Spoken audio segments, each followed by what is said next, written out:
Hello students, कैसे हो आप सब। आई थिंक आप सब अच्छे होंगे। तो आज हमारा भारतीय राज्य व्यवस्था की अगर बात करें, इंडियन पॉलिटी की, तो उसका लाइव सेशन 5th है और 1500 प्लस क्वेश्चंस की सीरीज़ को आगे बढ़ाते हुए हमारे 4 सेशन आ चुके हैं। 5वें सेशन के अंदर हम इंपॉर्टेंट क्वेश्चंस के बारे में डिस्कस करेंगे।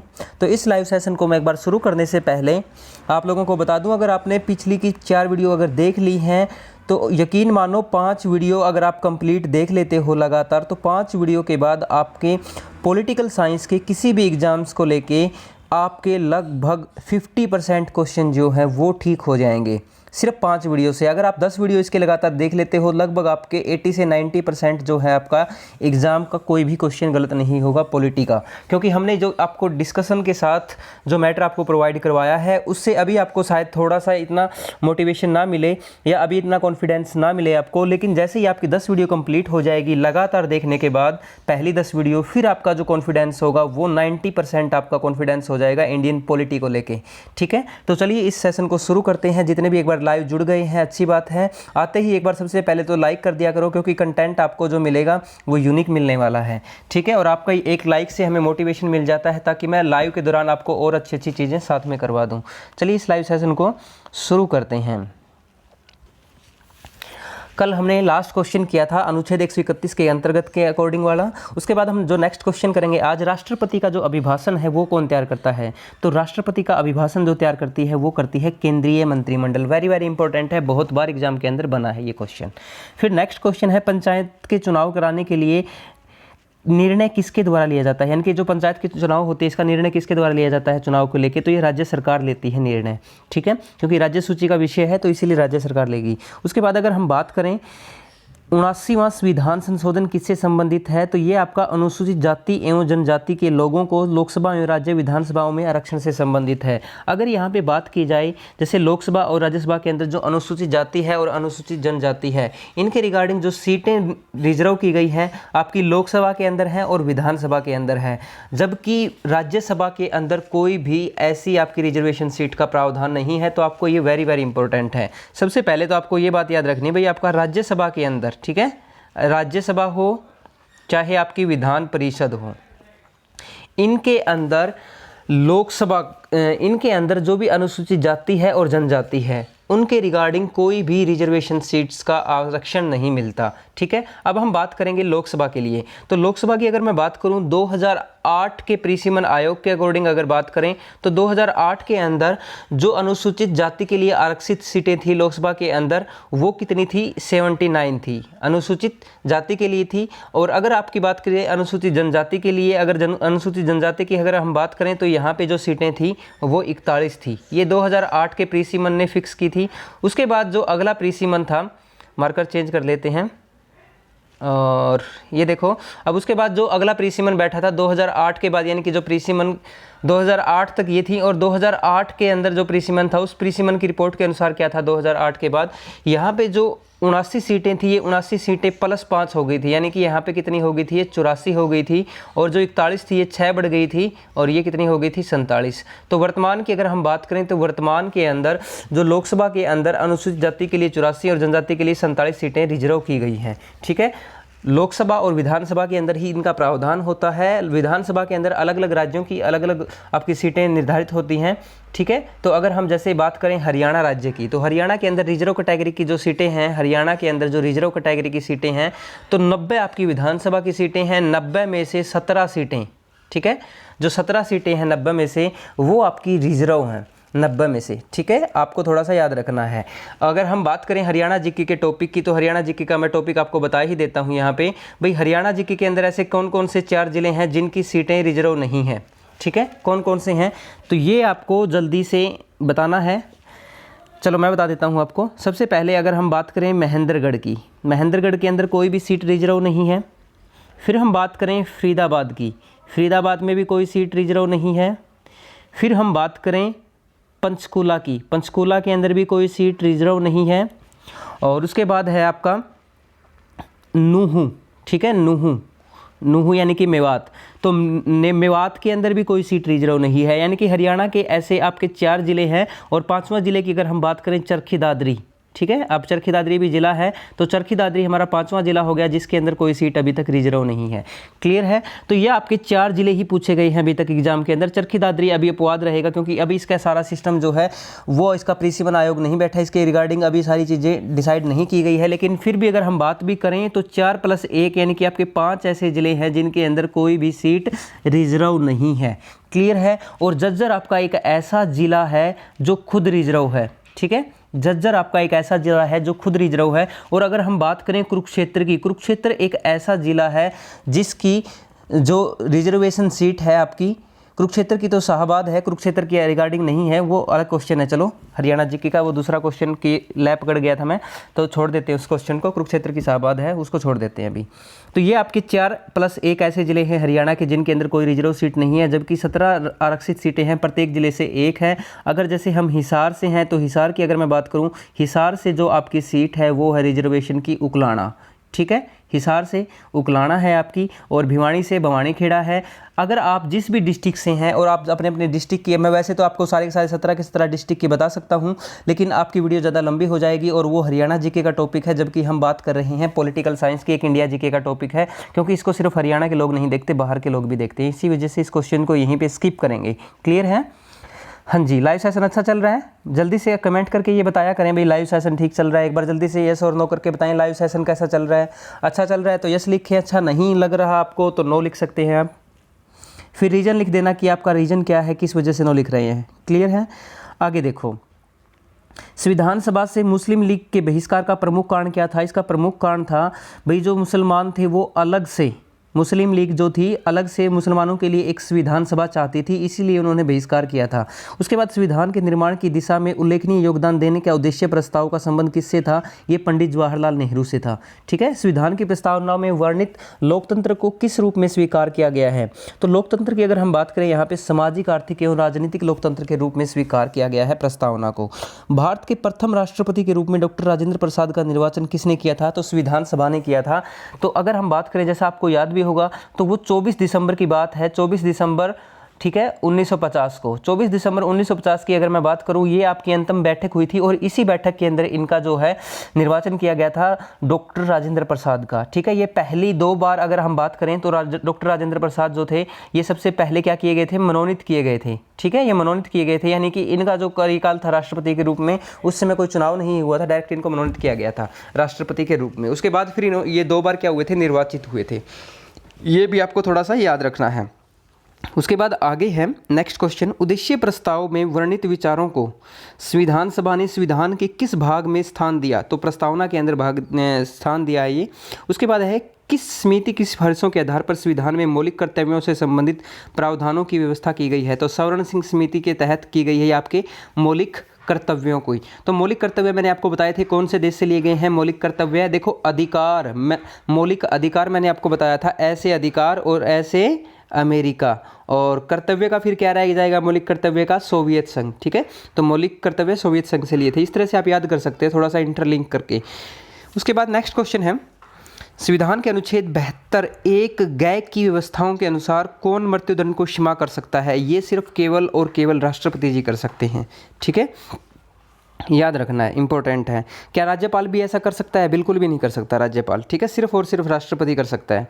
दल बदल से संबंधित किसी विवाद पर अंतिम निर्णय किसका होता है? तो दल बदल से संबंधित अंतिम निर्णय सदन के ये जो प्रमुख होते हैं उसका होता है। सदन का प्रमुख कौन होता है? अगर लोकसभा की बात करें तो लोकसभा का अध्यक्ष होता है, और राज्यसभा की बात करें तो राज्यसभा का सभापति होता है। तो यानी कि सदन के प्रमुख का होता है, जो सदन का पदेनाध्यक्ष होता है। उसके बाद आगे बात करते हैं, भारत के संविधान में सम्मिलित समवर्ती सूची किस देश के संविधान से ली गई है? तो ऑस्ट्रेलिया के संविधान से ली गई है समवर्ती सूची। ठीक है, तो ऑस्ट्रेलिया से हमने क्या ली है? समवर्ती सूची। वेरी वेरी इंपॉर्टेंट है। उसके बाद है अनुसूचित क्षेत्रों के प्रशासन से संबंधित प्रावधान संविधान की किस अनुसूची में दिए गए हैं? तो 5वीं अनुसूची के अंदर दिए गए हैं। ये भारत सरकार में विभिन्न मंत्रालयों और विभागों ने कार्यों का बंटवारा कौन करता है? ये सारे का सारा जो कार्यों का बंटवारा करता है विभिन्न मंत्रालयों का, वो करता है मंत्रिमंडल का सचिवालय। ठीक है, तो मंत्रिमंडल सचिवालय। भारत सरकार ने 1956 में संविधान के किस संशोधन द्वारा जम्मू कश्मीर राज्य को भारत का प्रांत बनाया? तो उस समय 7वां संविधान संशोधन हुआ था, जिसके तहत ये आपका जम्मू कश्मीर का अलग से संविधान संशोधन के तहत जम्मू कश्मीर को भारत का प्रांत बनाया था। ठीक है, उसके बाद आगे बात करते हैं नियंत्रक एवं महालेखा परीक्षक यानी कि कैग। ठीक है, कंट्रोलर ऑडिटर जनरल कैग। नियंत्रक एवं महालेखा परीक्षक के वेतन आदि किस न्यायालय के न्यायाधीशों के वेतन आदि के बराबर होते हैं? तो ये उच्चतम न्यायालय के जो न्यायाधीश होते हैं उनके बराबर होते हैं, यानी कि उच्चतम न्यायालय सुप्रीम कोर्ट का जो अन्य न्यायाधीश होता है, ठीक है, तो अन्य न्यायाधीश के बराबर होता है नियंत्रक एवं महालेखा परीक्षक का वेतन। अगर आपसे महान्यायवादी का पूछा जाए तो महान्यायवादी का भी इसी के समकक्ष होता है। ठीक है, और अगर आपसे पूछा जाए जनरल एडवोकेट, जनरल एडवोकेट ये कौन होता है? जनरल एडवोकेट, जनरल एडवोकेट होता है भाई महाअधिवक्ता। जैसे केंद्र के अंदर क्या होता है? महान्यायवादी।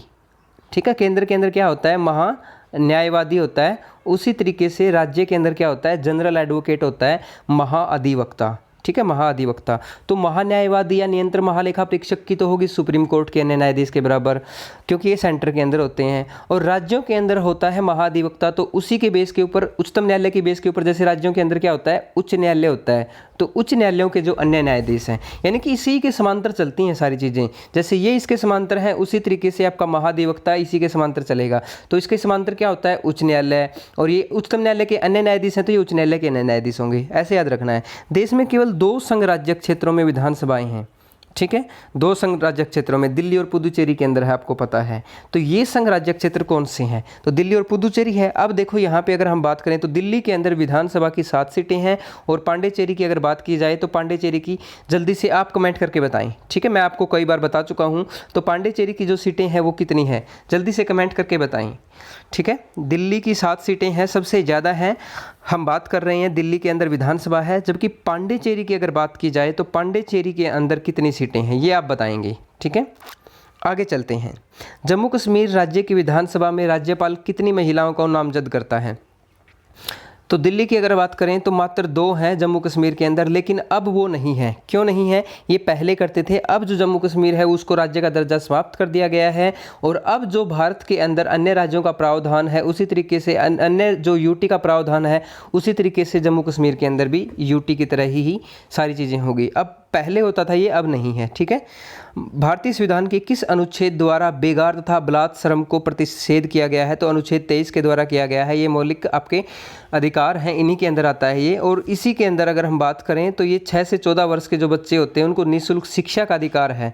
ठीक है, और 14 वर्ष के बच्चों को कारखानों या कहीं भी काम करने की मनाही है। इसी के रिगार्डिंग आपका अनुच्छेद 23 बताता है आपको। संविधान की प्रस्तावना के अंदर किस शब्द का तात्पर्य है कि भारत का राज्याध्यक्ष वंशानुगत नहीं होगा? तो ये गणतंत्र आपका शब्द जो है, इसका मतलब यही है कि जो भारत है, भारत एक गणतंत्र राज्य है, यानी कि उसके अंदर कोई भी राजा का जो अध्यक्ष होगा, यानी कि राजा का अध्यक्ष उसका संतान नहीं होगी। ये कोई ज़रूरी नहीं होगा, ठीक है, कि उसकी संतान हो। उसके बाद भारत के संविधान के किस अनुच्छेद में सर्वोच्च न्यायालय के न्यायाधीश का पर महाभियोग चलाने का प्रावधान है? तो अनुच्छेद 1, 2, 4। ठीक है, अनुच्छेद 1, 2, 4 है, 124 के अनुसार है आपका। ठीक है, उसके बाद है आगे लाइव सेशन को शेयर करते रहें। जो नए जुड़े हैं, एक बार आप सभी का भी स्वागत है हमारे लाइव सेशन के अंदर। चलते रहें आगे लाइव सेशन के साथ।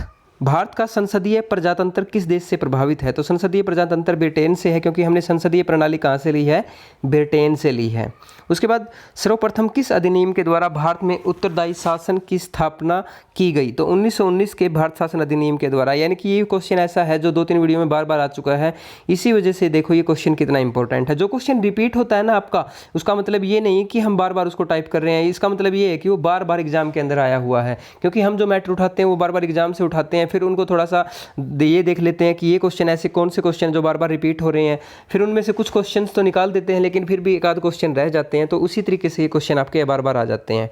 ठीक है, ये क्वेश्चन बहुत ज़्यादा बार एग्जाम के अंदर आया है इसीलिए। उसके बाद जम्मू कश्मीर भारत संघ का एकमात्र ऐसा राज्य है जिसका पृथक संविधान है। यह संविधान किस वर्ष अंगीकार एवं लागू किया गया था? तो ये लागू किया गया था 26 जनवरी 1957 में, और इसको समाप्त कद कर दिया गया, यानी कि कब किया गया इसको समाप्त? और ये 31 अक्टूबर को क्या हुआ? 31 अक्टूबर 2019 को ये राज्य की बजाय क्या बन गया? एक यूटी बन गया। ठीक है, राज्य के बजाय ये यूटी बन गया। 31 अक्टूबर से पहले ये राज्य का दर्जा था इसके पास, लेकिन 31 अक्टूबर 2019 के बाद क्या हो गया? इनको पूर्ण रूप से एक यूटी का दर्जा मिल गया। फिर हम बात करते हैं भारतीय संविधान की सर्वोत्तम प्रकृति है, एकात्मक लक्षणों से युक्त संघात्मक है। ठीक है, उसके बाद 1953 में गठित राज्य पुनर्गठन आयोग के अध्यक्ष थे न्यायमूर्ति फजल अली। ठीक है। फजल अली आयोग आपने नाम सुना होगा, तो इसी के उनसे मिलता है आपका ये न्यायमूर्ति फजल अली आयोग 1953 के अंदर जो राज्य पुनर्गठन आयोग है। कल हमने इसके बारे में अच्छे से चर्चा की थी, बताया भी था राम लुल्लू था जिन्होंने 58 दिन के आमरण अनशन के बाद मृत्यु हो गई थी, और उसी के बेस के ऊपर आंध्र प्रदेश जो आपका पहला राज्य था, तेलुगु भाषी पहला राज्य बनाया गया था। ठीक है, तो ये थोड़ा सा याद रखना है। उसके बाद प्राण और दैविक स्वतंत्रता का संरक्षण किस अनुच्छेद से प्राप्त है? अनुच्छेद 21 से है। इसके अंदर आपका मौलिक अधिकारों के अंदर मिलता है ये वर्णन। उसके बाद है भाग 3 का ही पार्ट है ये अनुच्छेद 21। भारत सरकार के 1956 में संविधान के किस संशोधन द्वारा जम्मू कश्मीर राज्य को भारत का प्रांत बनाया गया? 7वां संविधान संशोधन। ये क्वेश्चन भी रिपीट हो गया है आज की वीडियो का। उसके बाद है भारतीय जनता पार्टी की स्थापना 1951 में भारतीय जनसंघ के रूप में किसके नेतृत्व में की गई थी? श्यामा प्रसाद मुखर्जी के नेतृत्व के अंदर की गई थी। ठीक है। किसी सदस्य द्वारा संस्कार की किन्हीं विशेष नीतियां या कार्यवाही की आलोचना के उद्देश्य से लाए गए प्रस्ताव को क्या कहा जाता है?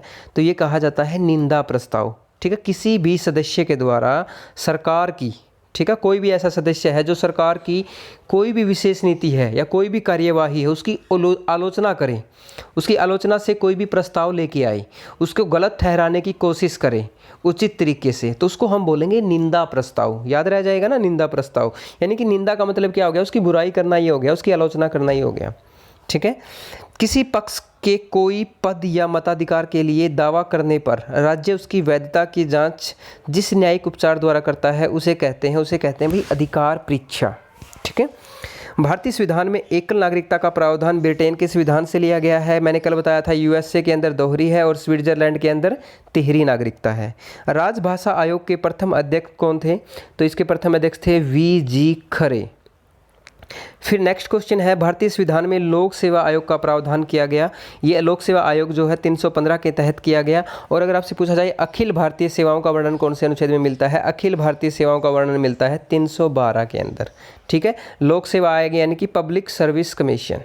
ठीक है, पब्लिक सर्विस कमीशन जो आपका है तो आपका ये है 315 में। और अखिल भारतीय सेवाएँ यानी कि IAS Indian administrative service, IPS Indian police service, और इसी की जो तीसरी ब्रांच है IFS इंडियन फॉरेस्ट सर्विस।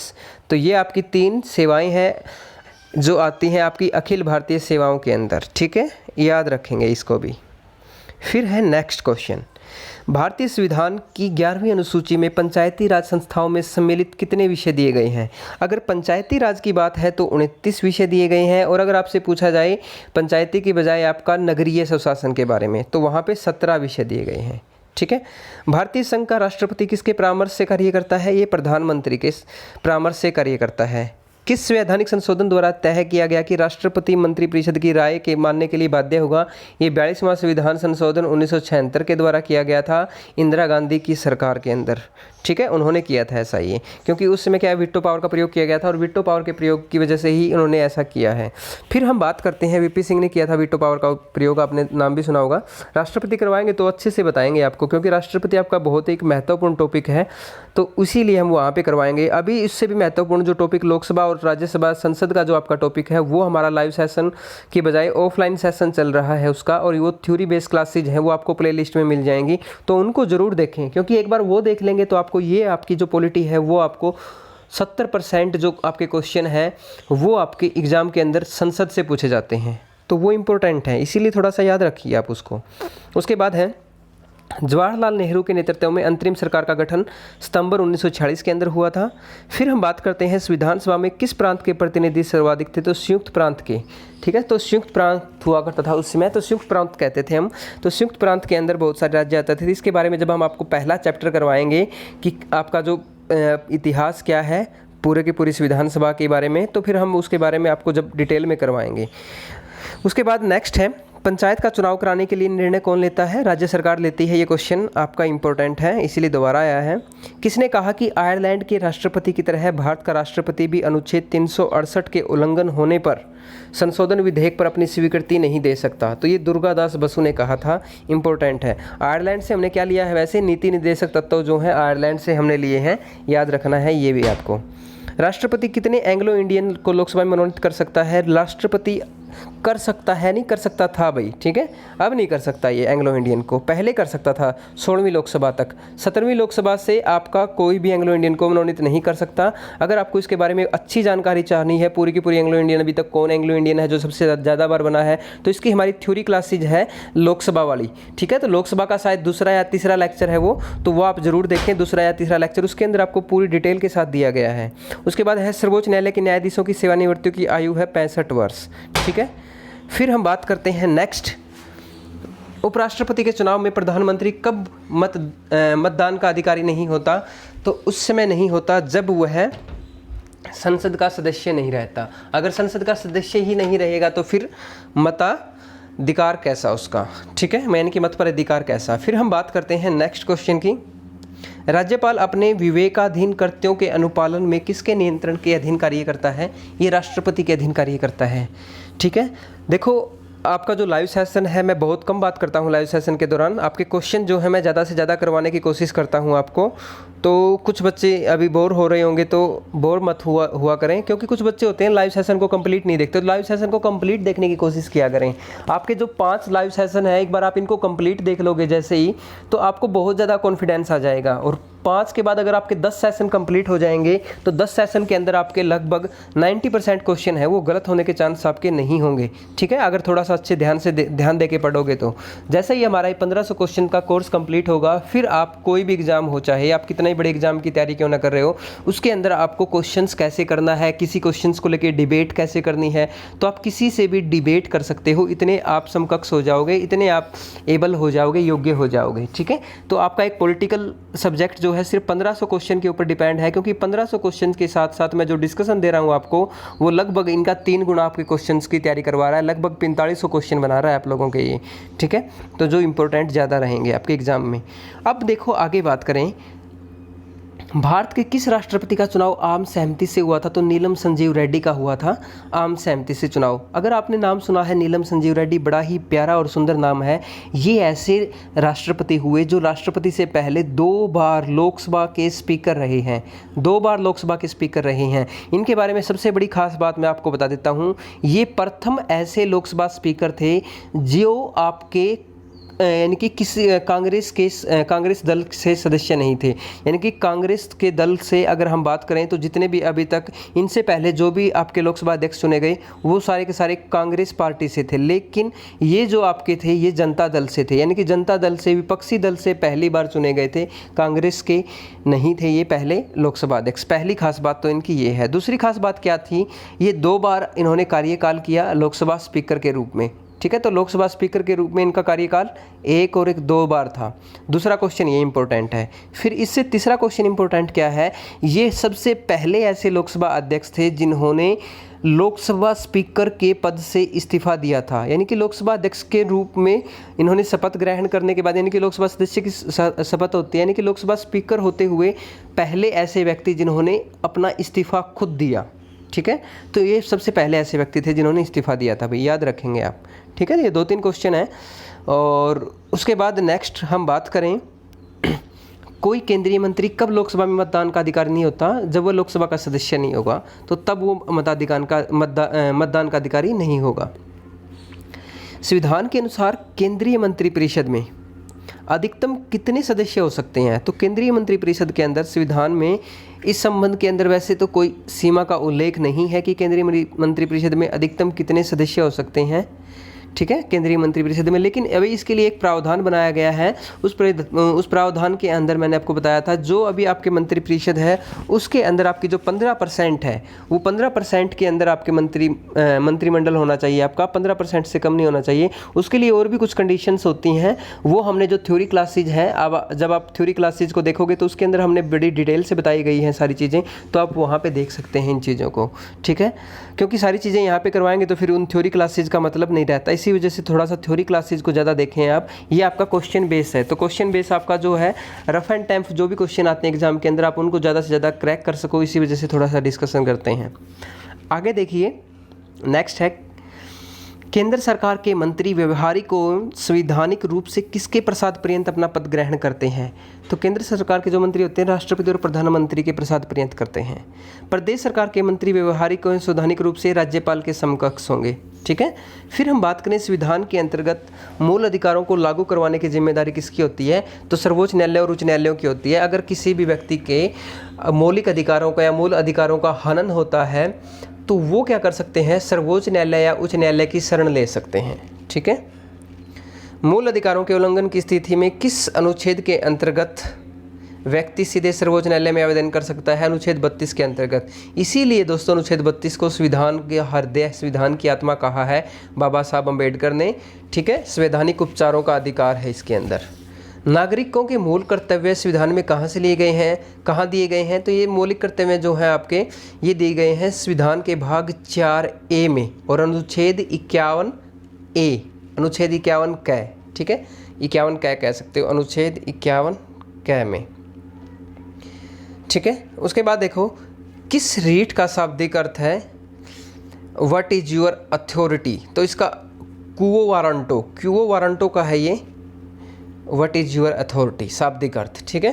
फिर हम बात करते हैं राज्य के नीति निर्देशक सिद्धांतों के अंतर्गत किस आयु तक के बच्चों को सरकार निःशुल्क शिक्षा, अनिवार्य शिक्षा दिलाने का दायित्व करती है? तो 14 वर्ष तक की आयु तक, यानी कि 6 से लेकर 14 वर्ष के जो बच्चे हैं उनको निःशुल्क एवं अनिवार्य शिक्षा जो भी है वो बिल्कुल फ्री दिलाई जाएगी। ठीक है। और ये जो वर्णन मिलता है ना ये आपका तीनों जगह मिलता है, मौलिक अधिकारों में मिलता है, कर्तव्यों में भी मिलता है और आपका नीति निर्देशक तत्वों के अंदर भी मिलता है। इंपॉर्टेंट है भाई ये। भारत के वह राष्ट्रपति जो पूर्व में लोकसभा के अध्यक्ष भी रह चुके हैं, नीलम संजीव रेड्डी। थोड़ी देर पहले हमने डिस्कस किया था इस क्वेश्चन के बारे में, तो आप इसको भी थोड़ा सा ध्यान रखेंगे। आज की वीडियो के अंदर इतने ही क्वेश्चन डिस्कस करेंगे। अगर आपने ये सेशन अच्छा लगा है एक बार आप हमें बताएं अभी कमेंट करके। वीडियो आपकी कंप्लीट हो चुकी है क्वेश्चंस का डिस्कशन। अब आपके कमेंट जो भी हैं, जो भी सजेशन है, आप एक बार कमेंट करके हमें बताएं। जल्दी से बताएं भाई आप अपना कमेंट, ताकि हम आपके कमेंट का रिप्लाई कर सकें।